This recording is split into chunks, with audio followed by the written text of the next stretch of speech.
कर्जमाफी प्रकरणी विधान परिषदेचे विरोधी पक्षनेता धनंजय मुंडे यांच्याशी बातचीत केली आमचे प्रिन्सिपल करस्पॉन्डंट पंकज दळवी यांनी। धनंजयजी, 1 मिनिट व्हायच्या आधी सभागृहाचं कामकाज तहकूब होतं। गेले 2 दिवस 58 सेकंद ते 55 सेकंदात तहकूब होते। काय नक्की चालले? एक लक्षात घेतलं पाहिजे की ज्या वेळेस आम्ही शेतकऱ्यांच्या कर्जमाफीच्या संदर्भामध्ये शेतकऱ्यांच्या भावना सभागृहात व्यक्त केल्या, गेली 9 दिवस आम्ही या ठिकाणी सभागृहामध्ये कर्जमाफीची मागणी केली। कर्जमाफी मागणी केल्यानंतर असं वाटलं होतं की अर्थसंकल्पामध्ये 18 तारखेला कर्जमाफीचा निर्णय होईल, पण कर्जमाफीचा निर्णय 18 तारखेला अर्थसंकल्पात कुठेही दिसून आला नाही। म्हणून आम्ही विधान परिषदेमध्ये विरोधी पक्षाचं बहुमत आहे म्हणून आमचा रेट आहे विधान परिषदेमध्ये की कर्जमाफी दिल्याशिवाय आम्ही सभागृह चालू देणार नाही। आज 12वा दिवस आहे, 12वा दिवससुद्धा आमचा हीच मागणी की जोपर्यंत कर्जमाफी होत नाही तोपर्यंत या ठिकाणी कसल्याही प्रकारे विधान परिषदेमध्ये कामकाज होणार नाही। मुख्यमंत्री म्हणतात विधानसभेच्या बाबतीत की आधी सभागृहात बसा मग निलंबनावरती चर्चा करू। विरोधकांना स्पष्ट सांगितलं आधी सभागृहात बसा मग चर्चा।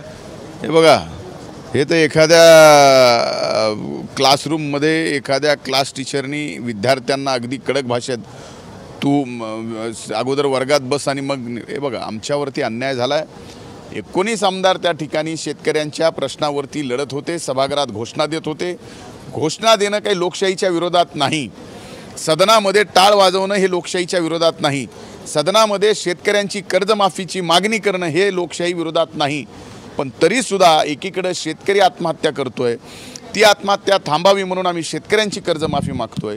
ती कर्जमाफी द्यायच्याऐवजी इथं मात्र सदनात 19 आमदारांना निलंबित करून लोकशाहीची हत्या या सरकारने केली, त्याचा निषेधसुद्धा आम्ही या ठिकाणी विधान परिषदेमध्ये करतोय। भाजपला वाटते काँग्रेस राष्ट्रवादीच्या मदतीने वेगळं काहीतरी करता येईल, त्यांच्यातले आमदार फोडता येतील आणि एक हाती सत्ता आणतील। हे मुंगेरी लालच्या हसीन सपनेच्या सिरियलमध्ये आहेत। एक मुंगेरी लाल के हसीन सपने एक सिरियल होती, त्यात एक कॅरेक्टर होतं जे रोज रात्री स्वप्न भांगायचं आणि स्वप्नात त्या रंगायचं। असं हे मुंगेरी लाल के हसीन सपने बघतायत सध्या। आमच्यातलं कोणीही आमदार फुटणार नाही आणि एक नक्की झालं आहे की ज्या वेळेस सरकार असं करतं याचा अर्थ सरकार अस्थिर आहे।